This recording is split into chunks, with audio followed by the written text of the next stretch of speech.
Alright everyone, this is Ash. Welcome back to the King's Speech. So like I promised yesterday, we're getting around to the rest of the Shonen Jump chapters yesterday. So if you haven't already checked it out, the latest chapter for Kaiju and last week's Akane's videos dropped yesterday. Today we're just getting around to the latest chapter of Akane as well as the new Spy Family chapter, which has already given me a lot of stress just from seeing the first couple of pages. So I'm really looking forward to diving into this. Like I also mentioned, hopefully read-throughs will be coming back next weekend sometime. I'm going to have some unexpected free time starting to free up in July a little bit. So I'm going to try to catch up a little bit with the read-throughs then. So a lot to look forward to. So if you haven't already, please do consider commenting, subscribing, all that good stuff, especially because I finally made it over the 160 subscriber hump. And now I'm only 8 subscribers away from the magical 169 number. So if you'd like to get me to that, give me a little laugh. It'd be greatly appreciated. It would mean a lot to me. But without further ado, let us dive into it with Spy Family, Mission 83 by Tetsuya Endo, with translation by Casey Lowe and lettering by Irina Mappa. I should point out, some astute commenters pointed out in the last chapter's video, that the blood drops at the very end that we saw in the last panel of chapter 82 was actually from what we're seeing in this chapter, which was from Lloyd getting shot in the shoulder. I think I mentioned in the video or commented that it was from Yuri having pricked her finger, but no, it was actually the sewer fight standoff that's going on. So we pick up where we left off with Lloyd having got shot in the shoulder. We'll talk about that at the end. Did Yuri also get shot, or is that just a weird shadow thing? As that, it looks like Yuri's gun got shot out of his hand and falls into the sewer water. And you have a "gah" from Lloyd as Yuri lashes out with his leg with a thwack and kicks his gun out of his arm, smacks it into the wall, and it drops into the sewer water as well, as they both kind of dash backward to get some room. Oh god, and you see Lloyd just grabbing his wounded arm. He's like, "What are you doing, Twilight? Why did you hesitate?" Yuri's just standing there with this look of shock and surprise on his face, like, "Whoa, this is insane! He really can look like anybody! He looks exactly like me! This is so creepy!" It's like, "So this is what Twilight is capable of." It's like, "But why me? Am I that easy to mimic? Or, wait, could he be someone close to me? Someone who's been observing me?" Oh god, this is going not good. It's like, "But that doesn't matter now." And he just takes a fighting stance, like, "Give up." It's like, "I just need to bring him in." It's like, "And come quietly."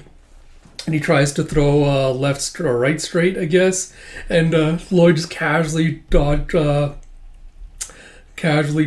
and then kicks Yuri right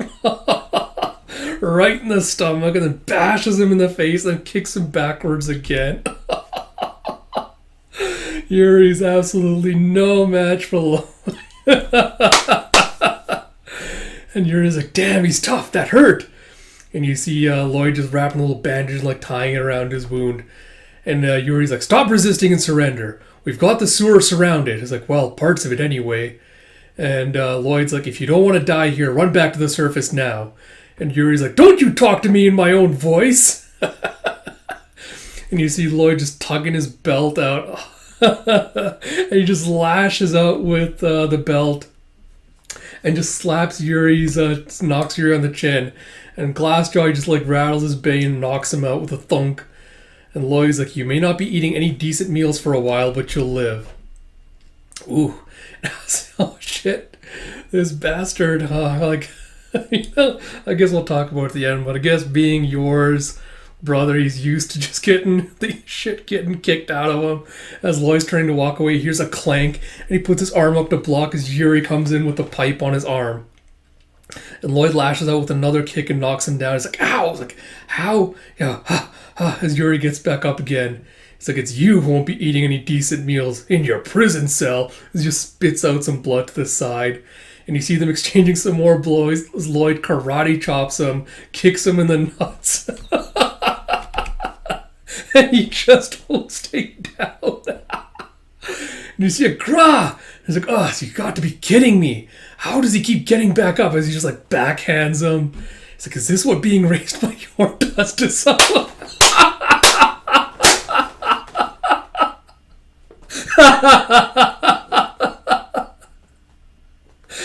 Oh, that's good. He's like, rah! As he just comes forward again, and Lloyd just picks up the pipes, like, no more holding back.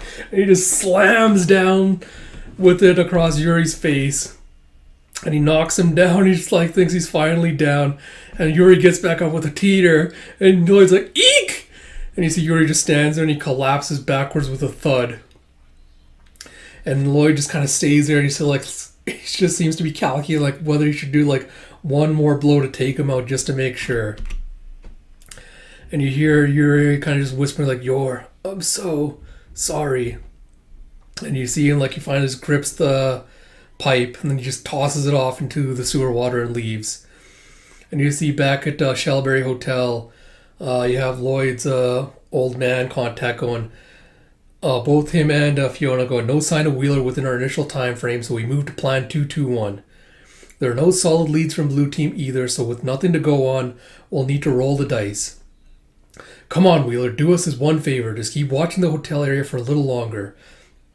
And you see, as he's heading into the men's room, he's like, it'll be dicey, but with this costume Twilight bought me, we just might be able to lure Wheeler out. It's like, geez, it's so hard to walk, and he's impersonating the guy that Lloyd was meeting with, the little scar and the slick back hair. It's like, hard to see where I'm going. It's like, Blue 1, prepare the car. Blues 2 to 4, I want you tailing me. He's a tump as he heads outside, and he goes, all right, now come take the bait. And as he's glancing around, you see Wheeler still observing from his little hideout.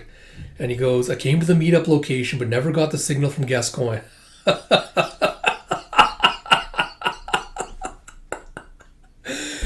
I can't believe it. This is where Papa Guac was born? I'm sorry, Bloodborne fans, you'll know why I was laughing. Anyone not Bloodborne fans, you can ignore that. It's like, I can't escape the feeling that something's gone wrong. It's like, I see. So Wise beat us here, did they? Even Gascoigne must have figured out he was being followed. But where's he going? Is he changing the meetup location? It's like, shit, I'll need to be very careful. And you see as fake Gascoigne is walking through the streets, he's like, Wheeler's probably operating alone, and there are limits to how effectively he can tail me solo. If I keep making abrupt moves as if I'm trying to shake off my wise tails, eventually he'll mess up and I should be able to pick him out of the crowd. As you tum as you got like a montage of him walking. It's like, still no sign of him. What do I do now? What if he isn't even tailing me at all? Could he just be too far away from me? And does the cough. It's like, damn it, it's now or never. We gotta do it. It's like, Blue 1, go! And you see a vroom and a scree as a scar goes smacking into one of those little posts. It's like, oh no, what have I done? It's like everyone reflexively reacted to the sound of a crash, but a tail can't afford to lose track of their target. Their eyes flick back to their quarry immediately. Anyone in this crowd who quickly turned away is a fellow Wise agent or Wheeler, probably. He's like, wait, there's no one! And then Fiona's like, wait. Right after that man turned his body to look at the car, he held his pose, but his eyes flicked to the building across the street. He was following the target through the reflection in the windows. If he'd worn darker sunglasses, I never would have been able to see his eyes through them, but it makes sense that Wheeler wouldn't have had time to acquire any. It's like, you're him. You're Wheeler. You see this guy like just a track jack with like this long blonde hair, a little goatee, sunglasses and a cap. And you have a little twitch as Wheeler's like little instincts go off. Like, did I just get made? He's like, chit, and he walks off into an alley. And Fiona takes off running with, this is Red 3, moving in to apprehend the target west on 51st. Blue team, back me up. It's like, Roger. Oh, we're finally getting to see Fiona doing the work. And you see a tum-tum-tum as Wheeler takes off running. He's like, you're not getting away from me. With Twilight single-handedly keeping the SSS occupied, you have no one to help you. It's like, Red 4, cut him off on 31st. And you see as he's running down this back street, a car comes in to stop him as one of the agents pulls out a gun. And she thump as Fiona lands on the roof above him. And she goes, this game of hide-and-seek is over, Winston Wheeler. Alright, so guess quick thoughts again, and we'll go from beginning to the end with stuff with regards to it. I love, again, kind of like the twist where you have... Okay, so first, I guess we'll have to talk about the elephant in the room, so to speak. So I was thinking last time, I was like wondering, like, you know, what's going to happen with Lloyd, like if he comes back like all injured and bruised, if that's going to be like the thing that finally gets him tipped off. So it turns out that Lloyd is indeed has gotten shot in the shoulder, And I'm still holding on to that. I think that's going to be something that sets off Yuri's alarm bells when he sees Lloyd again. Or if he meets into Yor. Because, again, like someone either like just casually gripping or holding onto that arm will very well like set off the wound. And I know for sure if like Yuri sees him again and he sees him like reacting or flinching instinctively when someone grabs onto that, I feel like that's going to set off all sorts of alarm bells and Yuri at least starting thinking down the path of like, getting suspicious of Lloyd and who he really is. So yeah, this gunshot wound has the potential to open up all kinds of new drama and possibilities. So I'm really, really excited to see where that's going to go. So yeah, really excited for that. Really excited to see what story possibilities that opens up. Apart from that, I love Yuri taking like a fighting pose and be like, yeah, I'm going to take this guy out, like apprehend him. And Lloyd just like effortlessly beating him down with his superior fighting skills.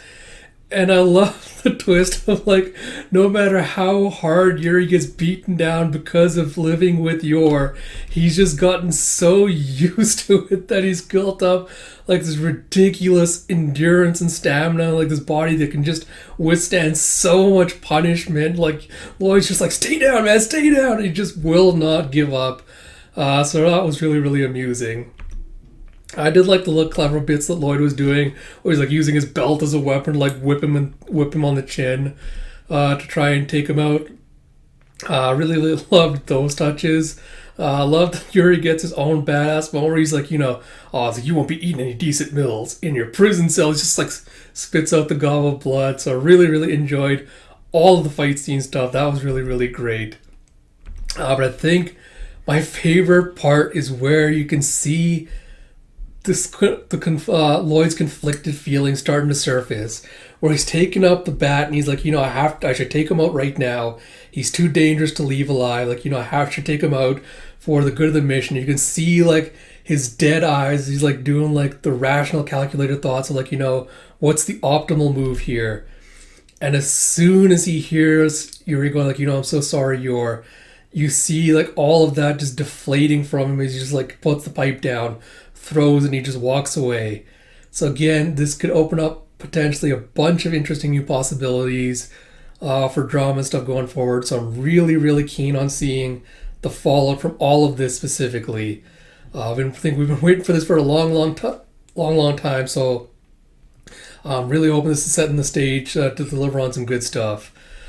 Apart from that, we've got a little bit of comedy bits with I'm sorry, every time I see the name Gascoigne, I'm just going to laugh.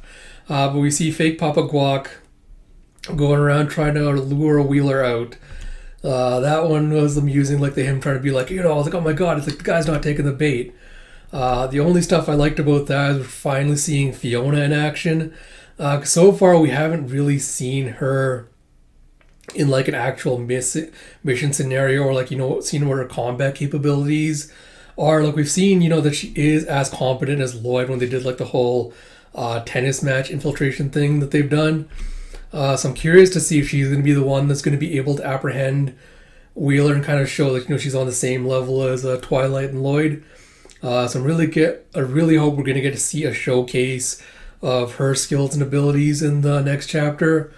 Really, really enjoying this arc so far. It's definitely been one of the more intriguing ones Spy Family's brought us. So I'm really, really hoping that Endo-san brings the heat for the next couple of chapters. 2 week wait is going to really kill me, but looking forward to it. So like I mentioned at the beginning, Akane Spy Family will be out today. Look for read-throughs to hopefully resume sometime next weekend. Like I said, I'll do a proper channel update when that happens. As always, if you like my content, please do consider commenting, subscribing, all that good stuff. And until next time, this is Ash. I will talk to you all later.